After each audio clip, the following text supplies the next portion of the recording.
Welcome to Right on the Money, the weekly talk show with interviews you can use to help you maximize your money and optimize your financial future. Before moving forward with any of the ideas discussed on the show, always consult your financial advisor, insurance professional, or tax consultant. Looking for financial help or a second opinion? We can help you in your search.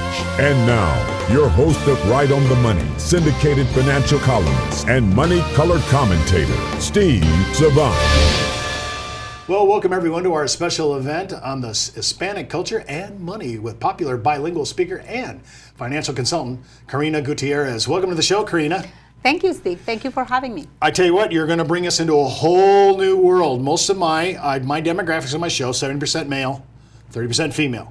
Okay. Our show is heavily Anglo, people that are watching our show.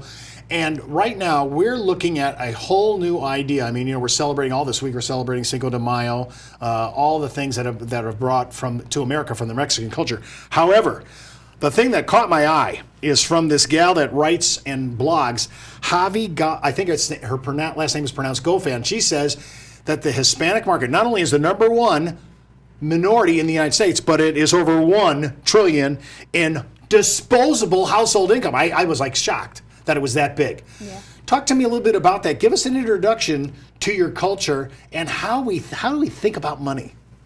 Well, there's a lot of people moving to the U.S. from the Hispanic countries. It's unfortunate the current situation that our countries are having could be instability in their economy, not too safe in our countries. So there's many reasons why people are moving to the U.S. They leave everything behind. They sell properties. They sell their businesses. They come to the U.S. with all their money. It's a win-win situation because they move their family to a safer, more stable economy. And for the country, they are coming with new money. They are opening new businesses, and they will create new jobs. Now, when I'm thinking about the Hispanic community, you were very strong about how Latinos, they really live for, I don't want to say they live for today and they don't care about tomorrow, but they really are a very in the now type people. Yeah. You were saying, what do you mean when you say they live for today, they love for today? What do you mean by that? Well, is not so embedded in our culture to plan for the future. And that is because in our countries, we stick together as families. We support each other. But when we are moving here to the U.S., the cost of living is much higher. The cost of supporting an elderly person will be much higher. So we need to make a shift in our way of thinking and really start preparing more for the future because the cost of living here is just higher. Well, as a financial consultant, it sounds like this is one of your big transition issues for you as you're servicing clients, and they're coming here and there's a whole new system and the expenses are higher, but also there's also things that can be very profitable. Education's huge in the United States, of course, and we have some pretty good social structures and pretty safe, and really our culture is really expanding. It's very diverse now. And so when I first came here, when I was first born in the early 50s, it's totally different than how we live now and everybody that's coming in. I want to talk about the future, the mindset when a person comes from another country and they're used to they don't like debt. Okay, that's a big one. I'll get into that. We're going to get into that later in the show, but what's the mindset here? I'm coming here, I have my money now, I'm moving my family here. I'm coming here, and the debate is not so much the economic debate, is it legal or illegal immigration, right? In our show, we only look at the economic issues and the impact. Now, the Chamber of Commerce in the United States wants these people here. We don't have the birth rate in the United States to support employment. We just don't. We don't have the birth rate in the United States to support Social Security. The boomers are retiring 10,000 a day now. 10,000 a day are turning 65. So we need another whole generation underneath us. And out of nowhere, the Hispanic community has went from a small sliver of society, now they're the number one minority. So mindset, though, but they're going to have to change a little bit here, right? They're going to have to make some transitions because the U.S., we work differently here. So talk a little about what's your first transition that you would say to somebody coming here to the United States in the Hispanic community. You're going to have to kind of change your thinking here. What would that be? What would your first thing be? Well, the first thing will be to be open to learn the financial system in the U.S. In our countries, it's very expensive to get a loan, to get into debt. So we are not used to that. We are not used to financing. We save and build the first floor of our home. We stop construction. We keep saving, then we build the second floor, and then we finish our home. Pay as you go. Exactly. Because the cost of a loan is just so expensive. On top of that, the stability in the economy.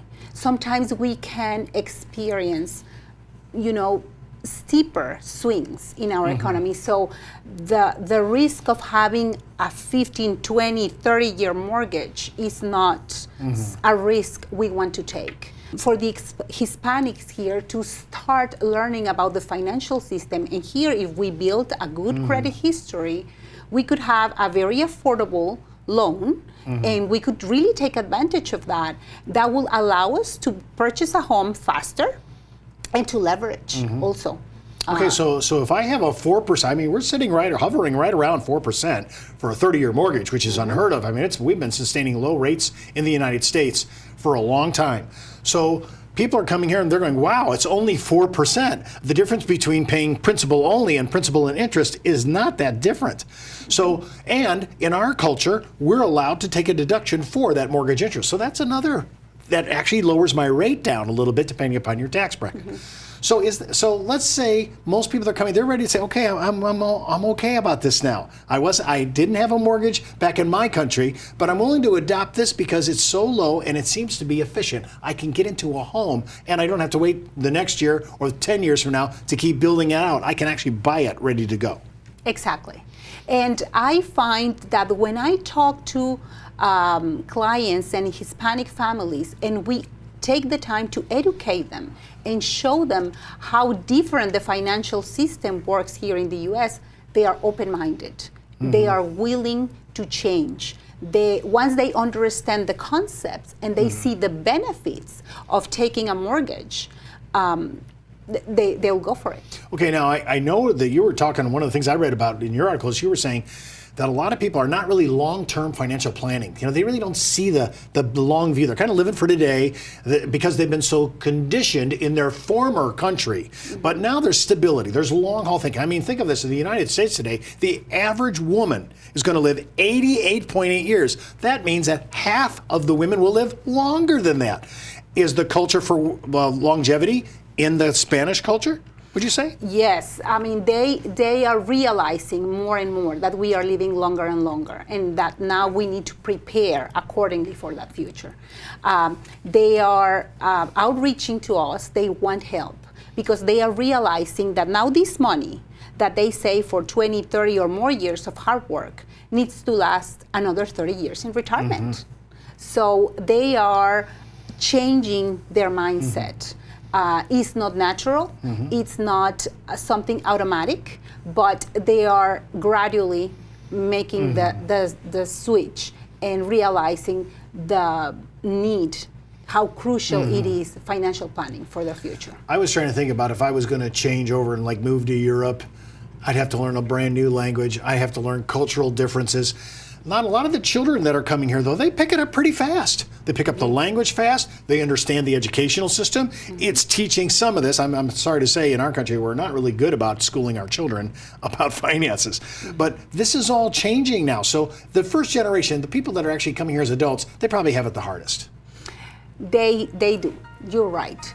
But as I said, they could be probably a sandwich generation also because they need to support their parents that probably they didn't prepare properly.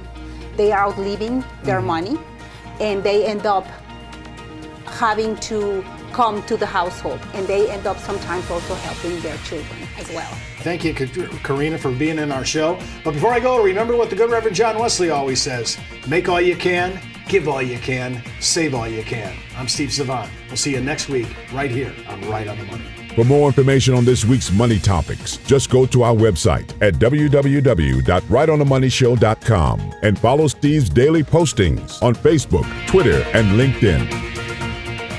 When it comes to retirement, money management, small business, insurance coverage, college funding, or budgeting,